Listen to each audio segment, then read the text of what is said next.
मराठीला अभिजात भाषेचा दर्जा देऊन मराठीचा गौरव वाढवल्याबद्दल आपले प्रधानमंत्री नरेंद्र मोदी साहेब आणि मुख्यमंत्री देवेंद्रजी फडणवीस साहेबांचे मी मनापासून आभार मानते आणि राज्यातल्या 13 कोटी जनतेच्या वतीने सुद्धा धन्यवाद देते।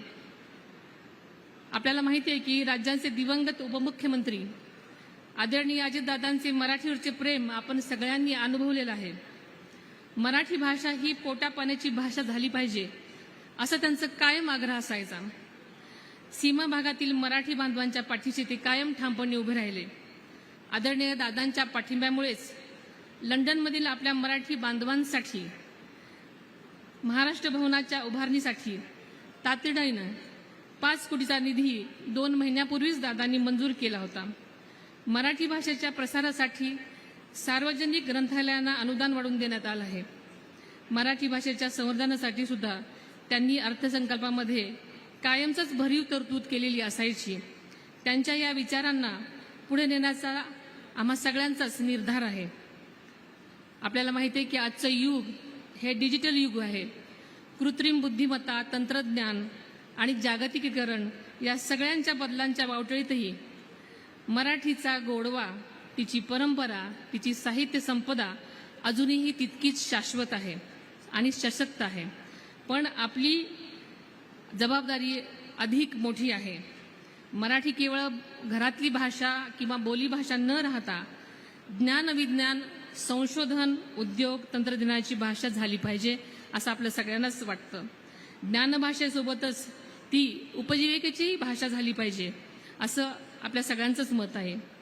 कविवर्य कुसुमाग्रजांचं साहित्य अभ्यासल्यानंतर भाषा हीच माणसांच्या मनाची ओळख आहे असल्याची खात्री आपल्याला पडते। बहिणाबाईंच्या ओव्यातून पाझरणारा जीवनरस आपल्याला सांगतो की मराठी भाषा ही मातीशी जोडलेली भाषा आहे।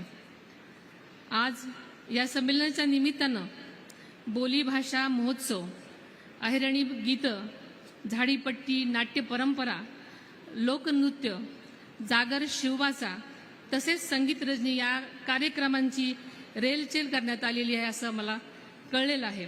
हे सर्व कार्यक्रम मराठीच्या विविधतेचं दर्शन घडवणारे आहेत। या संमेलनाच्या निमित्तानं आयोजित परिसंवादांमधून माध्यमांचा, शाळांचे सक्षमीकरण, कृत्रिम बुद्धिमत्तेला मराठीचा वापर, प्रकाशन क्षेत्रातील बदलते प्रवाह यावर साधक बाधक चर्चा होणार आहे। हे अत्यंत स्वागतार्ह आहे। आपण सर्वांनी मिळून मराठी भाषेला नव्या पिढीच्या मनात रुजवलं पाहिजे, त्यांना मराठी भाषेची गोडी लावली पाहिजे। त्यासाठी प्रत्येक माणसानं आपल्या मातृभाषेचा अभिमान बाळगला पाहिजे।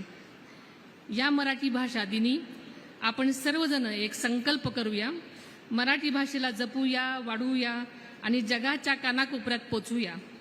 आपण सर्वांना परत एकदा मराठी गौरव भाषा दिनाच्या मनापासून शुभेच्छा देते आणि मला या अत्यंत चांगल्या कार्यक्रमाला बोलवल्याबद्दल आयोजकांचे आभार मानते आणि इथेच थांबते। धन्यवाद। जय हिंद, जय महाराष्ट्र, जय मराठी। महाराष्ट्रातील सर्व बातम्यांचे विश्वासार्ह व्यासपीठ, सकाळच्या सर्व सोशल मीडिया प्लॅटफॉर्मला लाईक, फॉलो आणि सबस्क्राईब करा। तसंच सर्व नोटिफिकेशनसाठी बेल आयकॉन प्रेस करायला विसरू नका।